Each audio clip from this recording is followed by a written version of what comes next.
भगवान श्री कृष्ण जीवन को देखने और जीने की एक बिल्कुल नई दृष्टि देते हैं। वे केवल धार्मिक उपदेश नहीं हैं, बल्कि जीवन के गूढ़ सत्य हैं जो हर युग में उतने ही प्रासंगिक हैं जितने महाभारत के समय थे। श्री कृष्ण कहते हैं कि कर्म ही मनुष्य की पहचान है। फल की चिंता मन को कमजोर करती है, जबकि कर्म में पूर्ण समर्पण आत्मा को शक्तिशाली बनाता है। उनका ये विचार हमें सिखाता है कि जब हम अपना कर्तव्य निस्वार्थ भाव से करते हैं, तब सफलता और असफलता दोनों हमें बांध नहीं पाती। यही सच्ची स्वतंत्रता है। उनका एक और अनोखा विचार ये भी है कि जीवन में परिवर्तन ही स्थायी सत्य है। जो आज तुम्हारा है वो कल नहीं रहेगा, और जो आज नहीं है वो कल आ सकता है। इसलिए किसी भी स्थिति में अहंकार या निराशा में डूबना अज्ञानता है।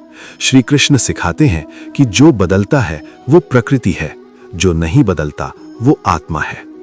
श्री कृष्ण का दृष्टिकोण प्रेम को लेकर भी अनोखा है। वे कहते हैं कि प्रेम अधिकार नहीं, समर्पण है।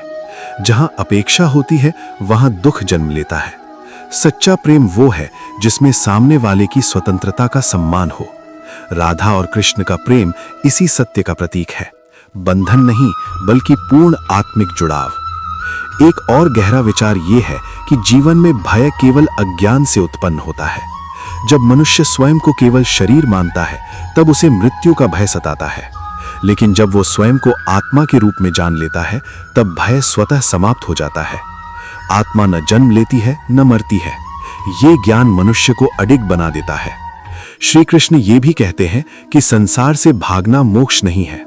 सच्चा योग वही है जिसमें मनुष्य संसार में रहकर भी उससे आसक्त ना हो।